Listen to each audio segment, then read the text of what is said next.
ตามกุเตอในมออีนะแล้วตะวันยังปาดหมอนเนี่ยก็หานะ6:15นี่นะเดี๋ยวนี้เริ่มคำมาแล้วเนอะซะนะพอเหตุได้เพราะว่ามันจะเข้าหน้าหนาวแล้วซะนะญาติโยมทั้งหลายดังนั้นก็ยามคำยามแรงเนาะกินข้าวน้ำจำข้าวแรงกันไป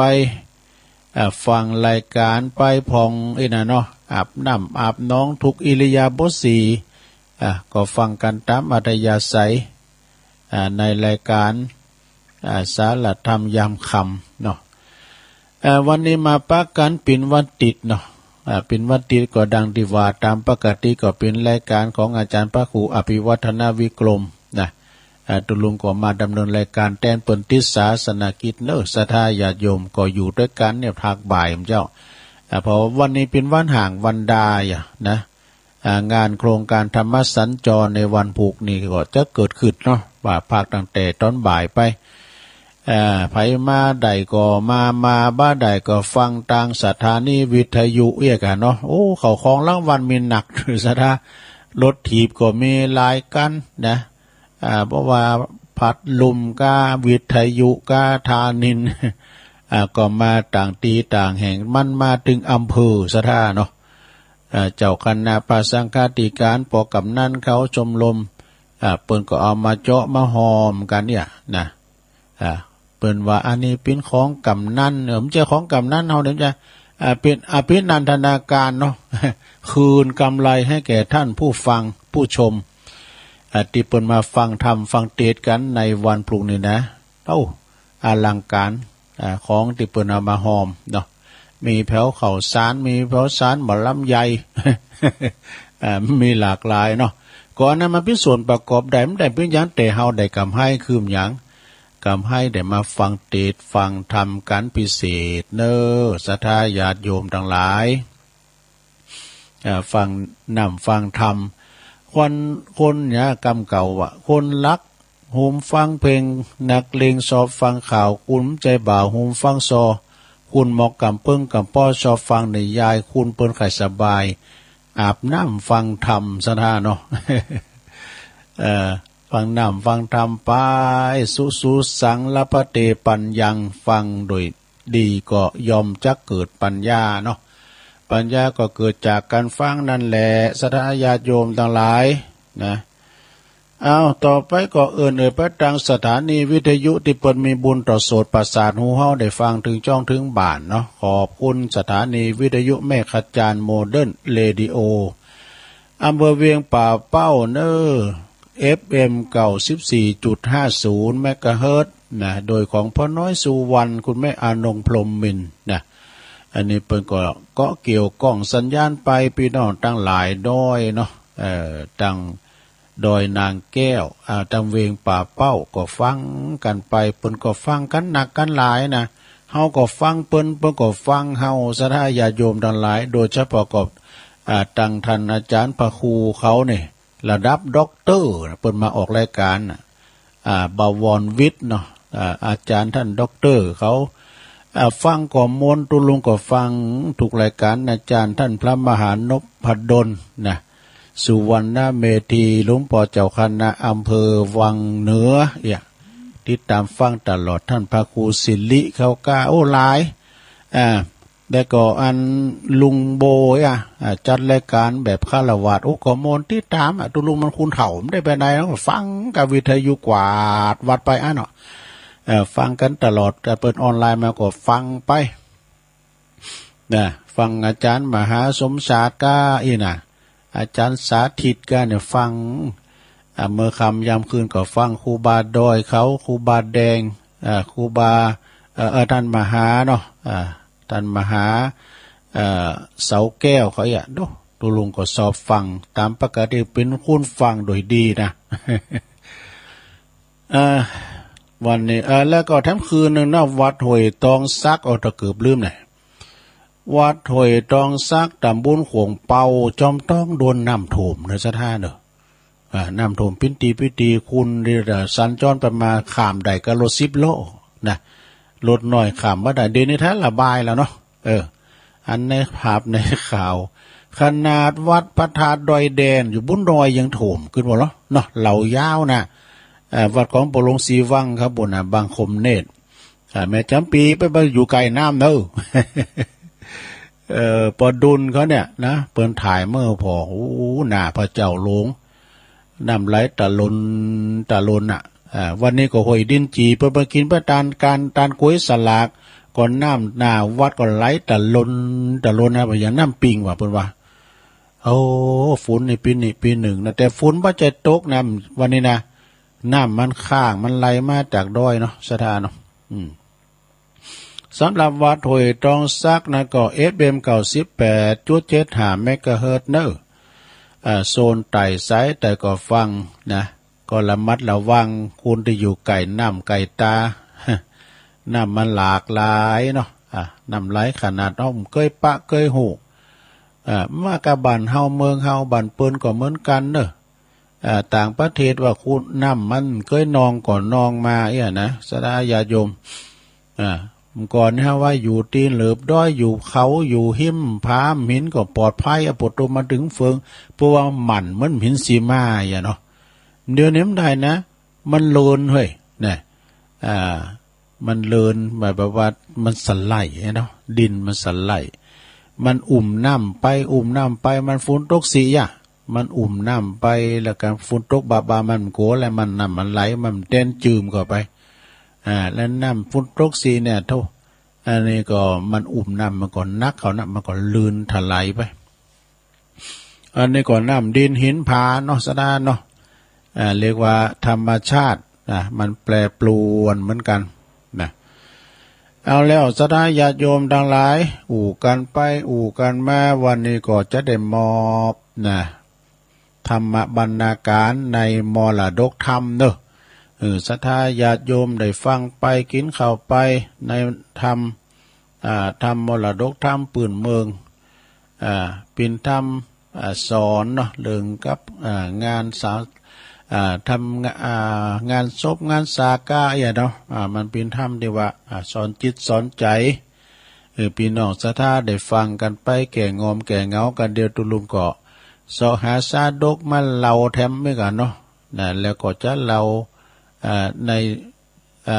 วันผูกนี่จะมีงานเกิดขึ้นเนาะหลายตีกะที่เพิ่นจะมีงานโดยเฉพาะวันที่3นี่ก็มีหลายตีด้วยกันฟังธรรมกันนี่เกิดเนื้อลงเน้อฟังธรรมกันไปแล้วก็กระเดียวก็คอยมากันแถมเนาะชาปนกิจคำสอนเน้อ นะโมตัสสะภะคะวะโตอะระหะโตสัมมาสัมพุทธัสสะกา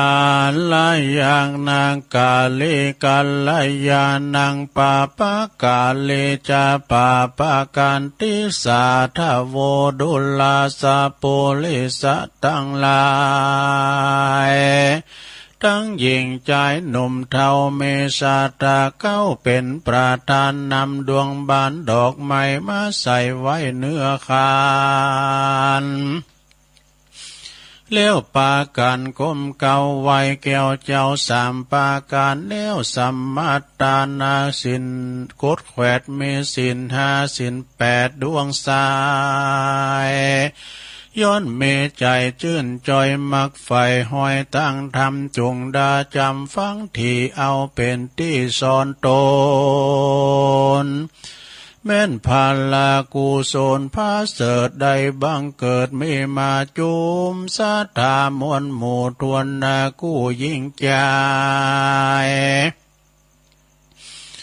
จักอุติสาพันภายไปลดแก่ผู้มวยหมดมลานาอันจุติตายไกลกลาลาพลากชีวิตจากเสียตนขอพละกุศลเยื่องเนยาได้หลีกลี่เนหายขอไปลอดแก่ผู้ตายเที่ยงแต่ดีลีแด่เตอมนุษย์สา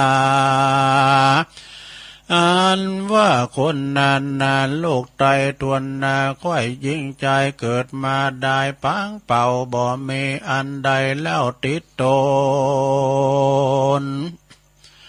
จุ้มหลังคนต่ำมาก้อยตุกจองหอยอานาถาพ้องเกิดมาจูนหนุนที่เกิดที่ขากูลมั่งเต่าได้เป็นเจ้าเศรษฐี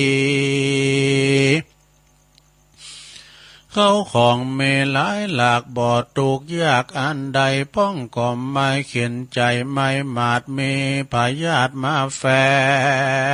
งเปียที่แหล่งหลายแหล่ตุกนักแก่เครื่องขีตามกรรมมีแต่ใจอันสร้างไว้ปามามโนสามวลหมู่อันข้างอยู่ทรงสารเมบ่อสำลานนาเที่ยงมันรู้บ่สำลานมันเที่ยงรู้ความเงียงไปมาวันเวลาไม่น้อยลูกกาดก้อยแปรพันปีเดือนวันพันจอดบ่เมินก่อลอดขวบปีเมื่อเป็นสาวจีดและก่อหนุ่มเป็นหนุ่มศีลนาจุ่มดูงามภัยก็มาใครถามอูฟู่อูเมื่อเขาสู่วัยจันลา60-70 ปีมาผมก็มางอกป่านดำป่านแดงก็มาออกเต็มตัวไข่หัวก็มาหน้าเหี่ยวฟันและเขี้ยวก็มาเฟือนครอนละลุดหล่อนถอนวู่เว้าตุกแต่เล่าเหลือใจกินอันใดก็มาลำบากของแข็งหาเกี้ยวได้ของแข็งหาเกี้ยวได้ของเหนียวคายลำไว้กินบ่ได้ลงคอลำบากแต่น้อยยามเมื่อแก่เฒ่าพายาติก็มาเข้าเบียนคุย3 วันดี4 วันไข่หมอมีไก่และก็ปลาลูกหลานไปบ่ขาดลางเตื้อพายาติก็หายล้างเตื้อก่อเมมาหลายเตื่อมเขาก็ย้อนว่าเท่าแก่จันลาไปลุนมาเมื่อซอยย่อมกล้ากล้อยว่ำวายบ่มีภายหนีความตายไปได้มีความตายเป็นที่แล้วแลนาสังขาราอันว่าสังขารตั้งหลายแห่งยิ่งใจโลกไตรจักเพียบไว้อุปมาดังพระสุริยาจีบอกคืนโหนวันออกยามเจ้าเลี้ยวเกี่ยวรอบเล่าตอนบ่ายใจสู่หนวันตกไปลงไปดังอายุไขแห่งคนเหล่านี้ย่อมจากจี้ไปสู่ยังที่อยู่แห่งความจาลาบ่อาจหื่นหนุ่มขึ้นมาได้ดังเก่ามีแต่ความแก่เท่าและตายไปและหน้าแถมประการหนึ่งใส่บ่อาจรู้ได้ยังความตายคนยิ่งใจหลายแหล่พ่องก่อตายแต่ในตองหลังพ่องก่อมาบอดตันล่องก่อมาตายนี้พ่องได้4 ปีขวบเข้าไข่ก็มักจุลาดไล่ตัวตันก็มาดับขานมวยมอดพ่องก็อายุรอดเป็นหนุ่มสีนาจุ้มมีวันเปิงเป่าพ่องก็มาเป็นสาวอ่อนน้อยก็มากาดก้อยว่ำวายพ่องก็มีอายุหลายแก่เท่าจึงจะเข้าสู่ดับขันย่อมตายเหมือนการจู้ผู้บ่เว้นกู้ยิงใจและนา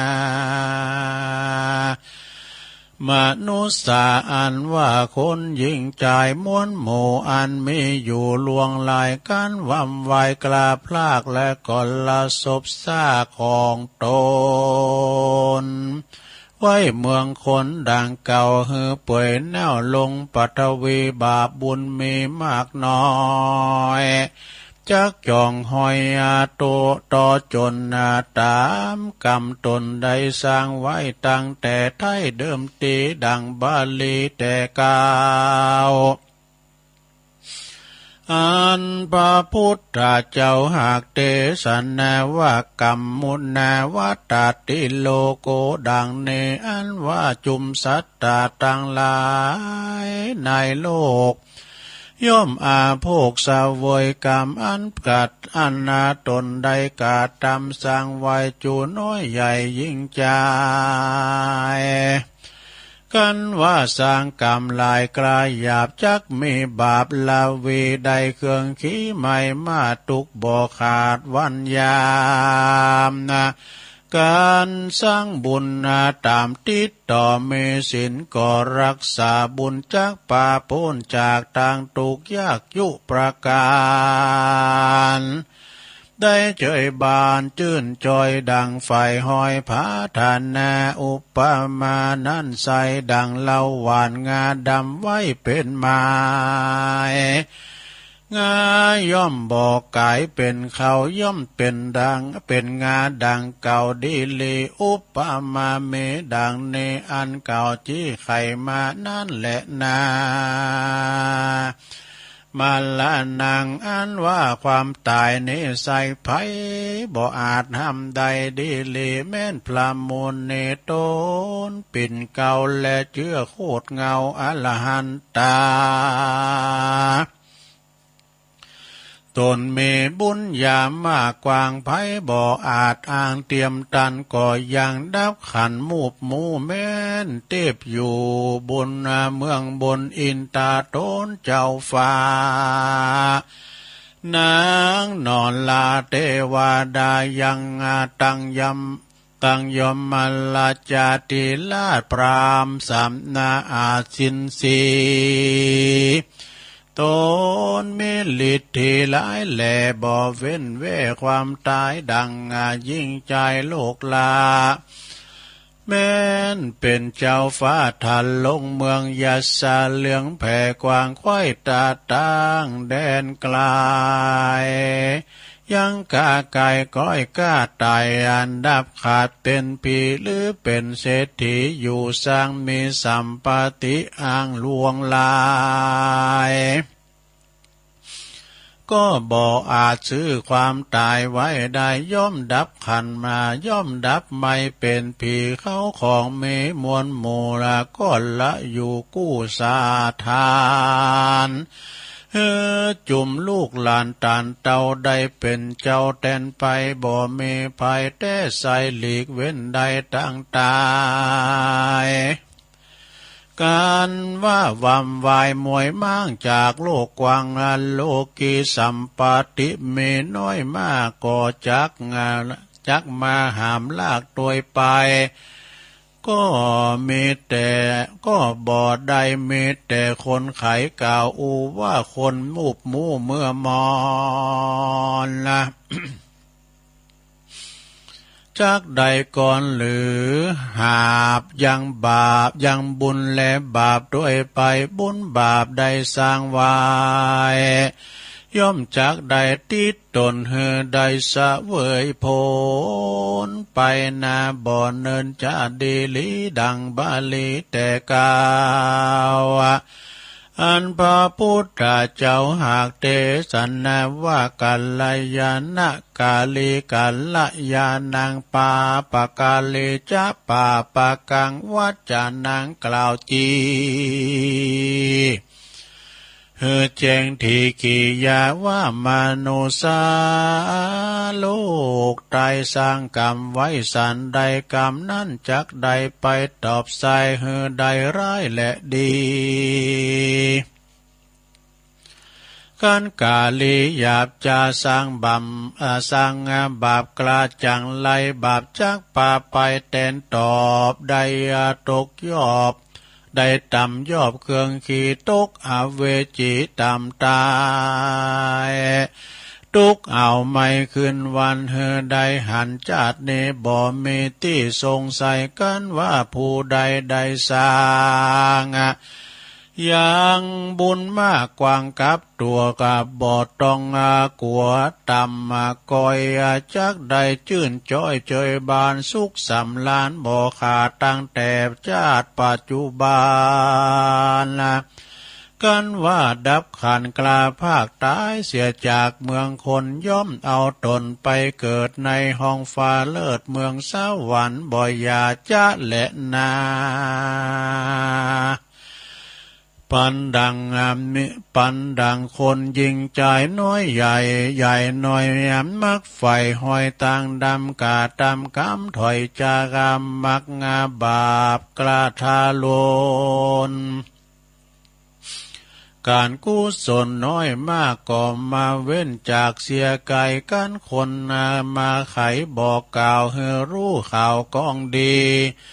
ว่าเหือเว้นหนีจากดังบาปเหือปาการหาบดังบุญมีสินหนุนจองหอยสร้างกุศลใหญ่น้อยนาย้ำวัดวาสร้างกอบแปลงขวดต่อคำนาตีปลูกไม่ดีล่มกว้างช่วยก่อสร้างต่างนาเตียวขอและเหลียวพอค่อยยามคนใหญ่น้อยอันนาตาใดมอลันนากลาภาคก็มาได้บริจาคเตตานะ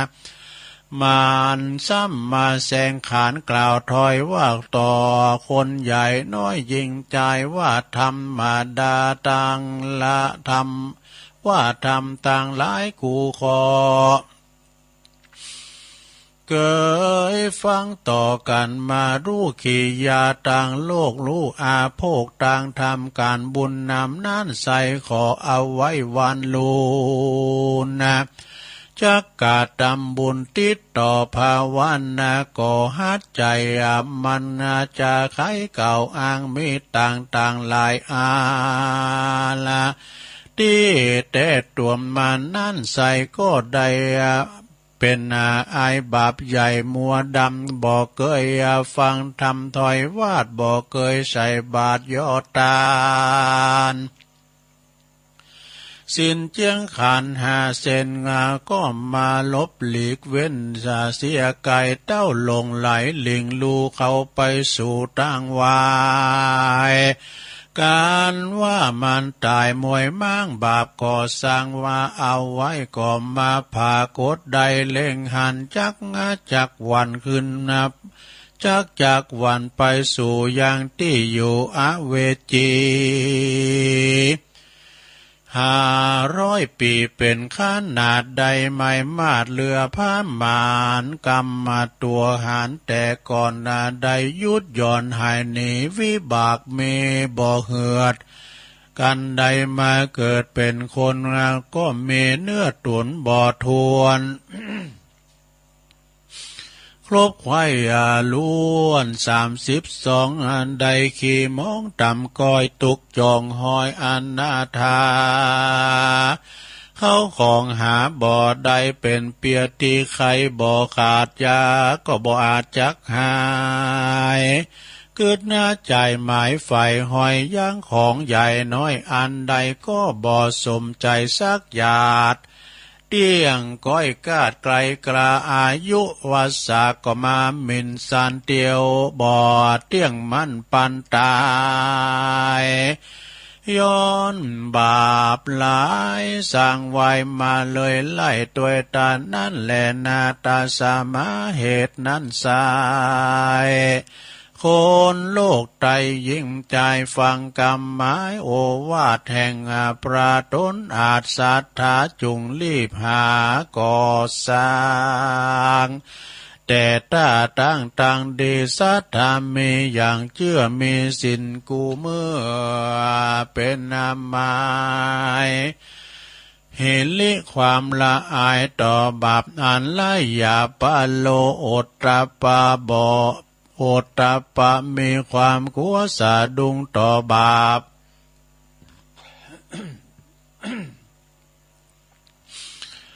สะดุ้งต่อบาปหยาบยุงมัวดำมาจากขันนำปาลิจาก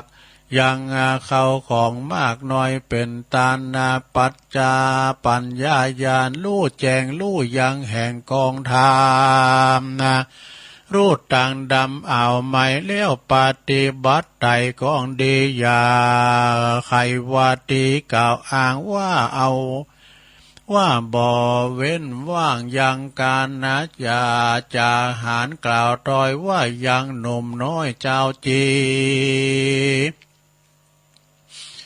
อย่าอ้างปีอ้างวันนากันดับขันเสียก่อนบุญบ่หอนได้สร้างจักวิตว่างไกลกลาได้โศกาเมื่อซอยตุกจองหอยไปลุนและนามูลาสัตตาน้อยใหญ่อันมีใจใฝ่ต่างบุญนะเฮตานุนบ่ขาดบ่ประมาทตั้งธรรมย่อมจักนำเฮได้สุขงานโลกไตเมืองคนสุขเมืองบนจันฟ้า เมื่อไปนาบ่สงสัยข้อมันข้อมันภัยอุบาทอย่าได้มาปาดอินทรีย์เงินคำเมใจใจดูตั้งใจเตตามอยู่จุกเจยบานเตี้ยงเต้าตั้งหนุ่มเต้ายิงใจแดดเตอเตสนา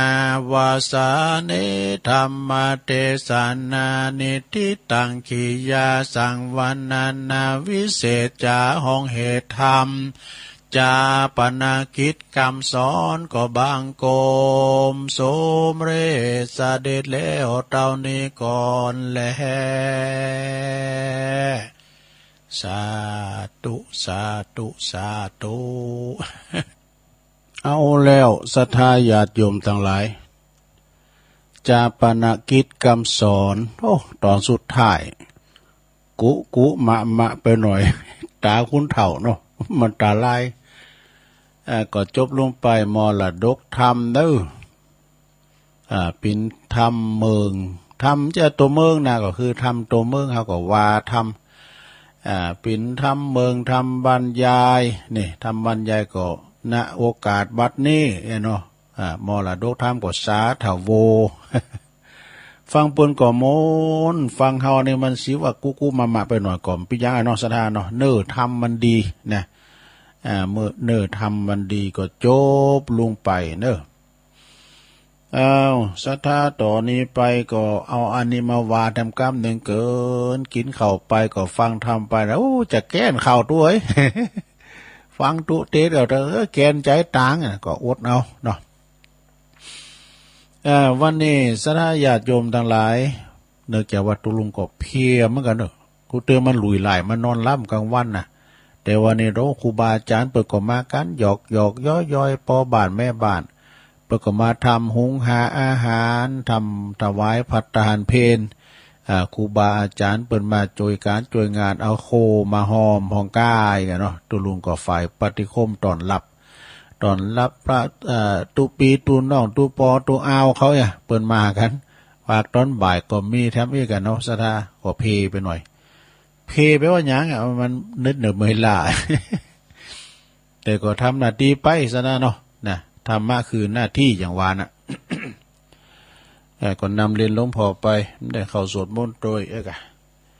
เอาต่อไปเอานิวามกั้มเกิดซะนะเนาะเนี่ยเข้าทาเหมือนกันเนอะเข้าทาจะได้ก็ลองฟังบอกพายาสังกานี่สังกาคือสงสัยนะมีพญาจักรวรรดิราชองค์หนึ่งตนหนึ่งเด้อองค์หนึ่งเนี่ยเนาะพระเจ้าแผ่นดินองค์หนึ่งเนี่ยตนหนึ่งองค์หนึ่งอยู่ไปก็เกิดว่าลำพึงลำพันกว่าอยากจะหันพระพุทธเจ้าเปิ้นอยู่ตั้งใดประทับอยู่ที่ไหนนะเจ้าวันหนึ่งก็ขึ้นลุกขึ้นมาล้างหน้าล้างตาแล้วก็ไปนั่งอยู่ที่ศาลตัดสินคดีทุกวันนะมีอยู่หันเจ้าวันหนึ่งเด้อสามเณรน้อยนะสามเณรตนหนึ่งเปิ้นมาบิณฑบาต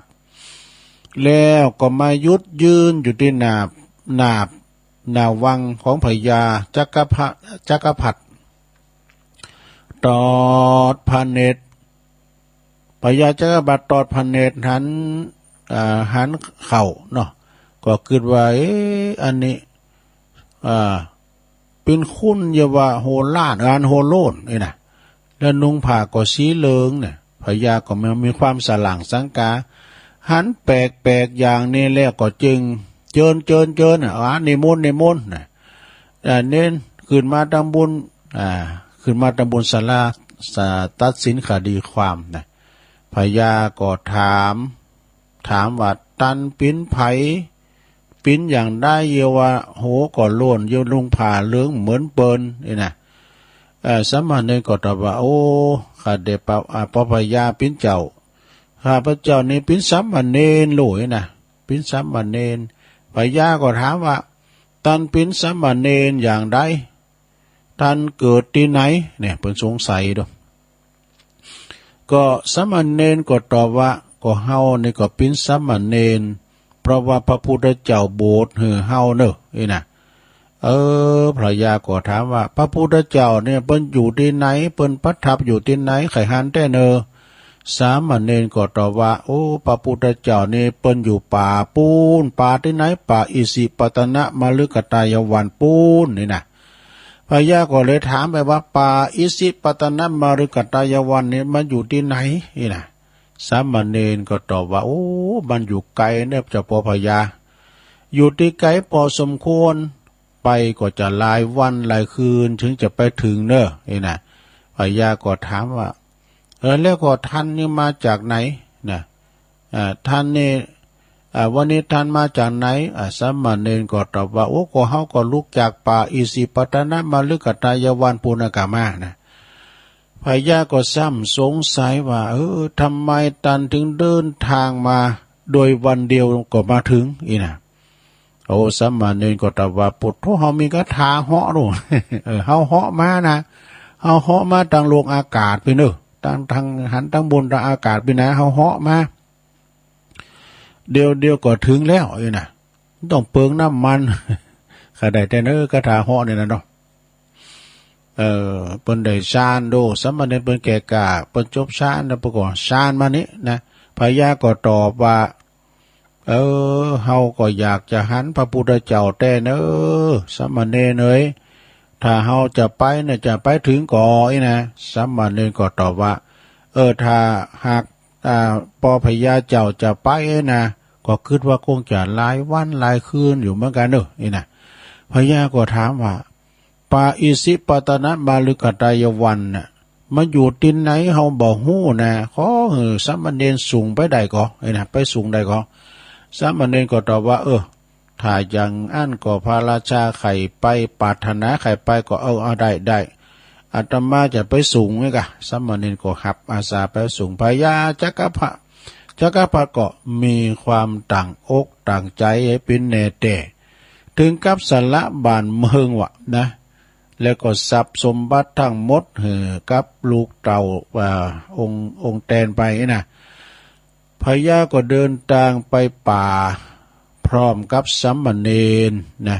ซึ่งก็เป็นผู้นำทางเข้าไปด่าป่าดงพงไพอันกว้างใหญ่หลายมื้อหลายวันหลายคืนผ่านไปเนอะพญาก็เหน็ดเหนื่อยเมื่อยล้าแข้งขาก็นี่ก็อ่อนไปหมดเจ็บเนื้อเจ็บตัวนะพอพญาก็ไม่ได้เอายาพารามาด้วยเจ็บเนื้อเจ็บตัวพอพญาก็บ่เคยเดินป่าเนาะผมเคยไปเขาได้เฮ็ดกันแต่กันว่าข้าก็เคยไปหาเฮ็ดเนี่ยเนาะเดินป่าเป็นว่าอย่างดูนะขึ้นดอยลอยหวยไป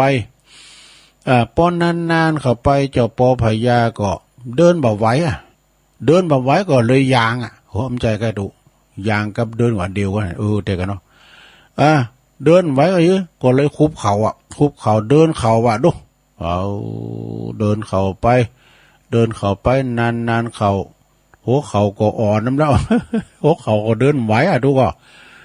แล้วยื้อก็นั่งข่อมแล้วขยับไปตัวหน่อยวะตัวคืบตัวเดี่ยวก็มีความเปลี่ยนแต่เนอเจ้าปอพญาสามเณรก็ถ่าเป็นกรรมนานเข่าก็ขยับขยับโตก็บัดใดแล้วก็เลยยื้อเดี๋ยวมันขยับไปก็ไหวแล้วเนี่ยเนาะ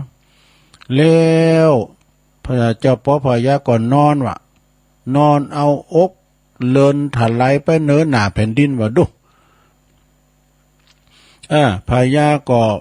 มีความเปลี่ยนจุนกระทั่งว่าไปถึงที่ประทับของพระพุทธเจ้าเนี่ยพระพุทธเจ้าก็เลยถามว่าโอ้ตันมาจากไหนเมืองใดจุนมาถึงเฮาที่นี่ฮะพระเจ้าปอพญาก็บอกว่าโอ้ข้ากราบไหว้สาพระพุทธเจ้าเนอะแล้วก็ทูลว่าเฮานี่มาจากจักรพรรดินครนะพระพุทธเจ้าก็เลยถามว่าทำไมท่านบ่เดินมาเนี่ยเจ้าปอพญาเนาะทำไมท่านถึงเอาอันอกเลินมาเนื้อหนาแผ่นดินอย่างอี้นี่นะเจ้าปอพญาก็ตอบว่าพอเฮานี่บ่เคยเดินป่าแรกๆเฮาก็เดินเตียวมายางมานะเนาะนะยางมาโดยซ้ำบันเนนเตียวกำก่อนก็มอไว้นี่หลายมื้อหลายวันมันก็ไปไหวโหเขา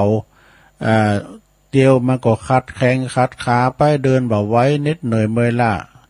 ข้าพเจ้าก็เลยเดินเข่ามาเดินเข่าไปนานไปก็เจ็บหัวเข่าถ้าเหมาะเอาฝ่ามือตะแล้วก็ขยุบไปเดินน้อยทีละนิดทีละนานเข่าก็เจ็บแอวปวดหลังได้เหมาะนี่นะนานเข่าก็เลยเลินเอาตามไปเอาหน้าอกถู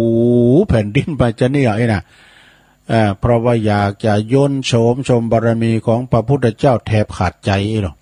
พระพุทธเจ้าก็เลยกล่าวว่าดีแล้วท่านผู้ประเสริฐท่านก็มีความเป็นปิ้นอย่างดีต่อไปในภายภาคหน้าท่านจักรพรรดิท่านก็จะได้ปิ้นพระพุทธเจ้าแถมองค์หนึ่งมีจื่อพระนามว่าพระอริยเมตไตรเนี่ยอันจะมาเกิดบังเกิดในภายภาคหน้า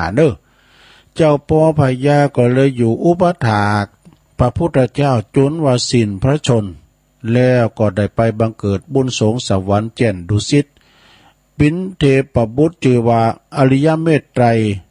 เทพบุตรจบสถาญาติโยม อันนี้เป็นอนิทานของครูบาเจ้าศรีวิจัยนะจบลงไปนะเอามาเล่าสู่จู้กันฟังสดาแก่คัดแก่ยังกันไปตัวลุงก็เกมดังมาก่อนนะดูเนาะแล้วก่อนจะจบรายการนี่นะสดาตัวลุงก็ขอประกาศข่าวสารงานบุญสักหน่อยก็อันเจ้านะหน่อยสดาน้อมผูกแล้วก็จะเป็นโครงการธรรมสัญจรของคณะสงฆ์อำเภอดอยหล่อโดยเมตตาบารมีธรรมหลวงพ่อพระครูสุนทรธรรมานุโยกหลวงพ่อใหญ่เจ้าคณะอำเภอดอยหล่อวัดพระธาตุโขงขาวซึ่งจะเป็นประธานแล้วก็เมตตาบารมีธรรมหลวงพ่อพระครูสาธุกิจจานันท์รองเจ้าคณะอำเภอดอยหล่อเจ้าวัดพระธาตุดอยน้อยเปิ้นก็กับโลมถึงหมดถึงคณะพระสงฆ์ถึงเจ้าคณะพระสังฆาธิการเจ้าคณะดำบุญเจ้าวัดสิที่พักสงฆ์มาหมดวันนี้ก็มากันหมดนะเปิ้นโคมาหอมเปิ้นเจ้าหือศรัทธาญาติโยมนั่นน่ะเนาะอย่างน้อยก็ได้ขี่รถถีบลูกน้อยเก็บสตังค์สักบาทสดามัดช้ายังซื้อบัตรซื้อเบอร์อยู่นะอันนี้อีเมลเข้ามาก็มาเซ็นขึ้นทะเบียนลุงทะเบียนเนี่ยกะนะเพื่อก็จะแจกบัตรเหลืองบัตรทกสเนี่ยเขาไปใจอะไรมั้งพวกกุ้งไม่พูดนะเพื่อก็แจกหางวาวแจกบัตรรางวัลเนาะแจกบัตรคือว่าเป็นคูปองนะแล้วเปิดจะห้องเบอร์นี้ต่อไปเบอร์8มาไปได้เบอร์8หูไม่คำได้เบอร์8ยังได้ยังโตรถถีบนี่ปะโทขี่ไปจิ้นอันนี้นะสนะคำน้ำปิ้งวะกะฉะนั้นสนะก็ผู้ก่อเจิญเป็นวันศีลโดยนะได้รับเมตตาอันยิ่งใหญ่ในพระเดชพระคุณท่านเจ้าคุณพระเทพรัตนนายกเจ้าคณะจังหวัดละปูนเปิ่นจะได้เมตตามาแสดงธรรมเดี๋ยวก็ได้อ่านหัวข้อในจันทร์พระเลขาหือนะกำหนดการโครงการพรรษาสัมพันธ์ของคณะสงฆ์อำเภอดอยหล่อประจำปี2565วันจันทร์ที่3ตุลาคม2565ณวัดพระธาตุดอยน้อยตำบลดอยหล่ออำเภอดอยหล่อจังหวัดเชียงใหม่ก็เวลาเตง30 นาฬิกานะก็คือผู้เข้าร่วมโครงการก็เริ่มลงทะเบียนกันเนอะลงทะเบียนนี่ก็จะมีเจ้าหน้าที่อบตเนอะตั้งยิงตั้งใจเปิดก็จะมาเซ็นมาจดแจกบัตรแจกเบอร์แล้วก็เวลา 14.00 น.ในบ่าย 2 โมงในประธานในพิธีจุดเทียนถูปูชาพระรัตนตรัยอาราธนาศีลและอาราธนาธรรมแสดงพระธรรมเทศนาโดยท่านเจ้าคุณพระเทพรัตนนายกเจ้าคณะจังหวัดลำพูนเจ้าวัดปัทรริพุนชัยวรมหาวิหารจังหวัดลำพูนนะหลังจากแสดงธรรมจบแล้วก็ถวายจตุปัจจัยพระสงฆ์อนุโมทนาแล้วก็มอบทุนบาลีเนอะสถาเนาะมอบทุนบาลีก็คือมหาทั้ง3ตุนก่อนเนอะท่านมหานะตัวแทนแต่ละวัดก็จะได้ถวายตุนเงินเนอะตีเจ้าคณะอำเภอดอยหลอแล้วก็จับรางวัลแม่มอบให้กับท่านผู้ที่ลงโครงการในสถาญาติโยมจะลุ้นรางวัลกันนะอันนี้ก็คือจะปิ้นผูกในสถาเนาะอันนี้เรียกข่าวเห็นฉะนั้นก็สถาก็มากันได้ในพี่น้องตั้งหลายปิ้งก็ดีตั้งใดก็ดีก็มารวมกันได้ในรายการนี้ก็จะมีการถ่ายทอดเสียงตัวไหนโดยเมตตาท่านอาจารย์พระครูอภิวัฒนวิกรมเปิดจะถ่ายทอดเสียงด้วยนะในวันพรุ่งนี้เด้อกินข้าวน้ำจำข้าวง่ายแล้วก็มาสักเตงปลายก็เต้นอยู่เนอะสถาเนอะหรือว่าจะกินข้าวง่ายแล้วก็มาเลยก็ได้เพราะแต่เอาโคมาหอมก็เอามาเนอะเอามาผอโคในเต้นหนึ่งติมหมดเนอะรถที่มี7-8 คันกันนะพัดลุมแถมเอาโรมีหลายอย่างเนอะมีข้าวสารหลายกระสอบมีแพ้วสารลำไยเหิมใจกะอันนั้นปิ้นยังคนเนอะนะจากนั้นก็เลยประกาศเชิญชวนเนาะสถาญาติโยมที่วัดพระธาตุดอยน้อยวันพุธนี้นะ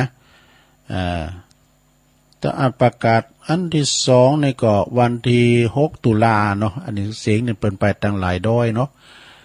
6 ตุลาก็เจิญรวมทำบุญแสดงมุทิตาจิตนะฉลองอายุวัฒนมงคลของอาจารย์ท่านพระครูปลัดณัฐพงศ์ทิตวุฒศิริเด้อวันที่6 ตุลาเด้อ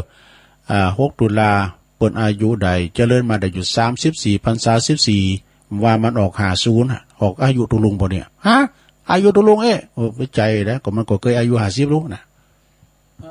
สถาญาติโยมฉะนั้นก็วัดดอนจันทร์เด้อสถาเด้อดอนจันทร์นี่เปิ้นจะมีงานวันที่6นะไปสืบชะตาหลงกันเด้อไปแสดงมุทิตาจิตกับตุปีปลัดณัฐพงศ์เพราะว่าเปิ้นก็มาออกรายการเผยแผ่สัจธรรมโดยกับน้องไน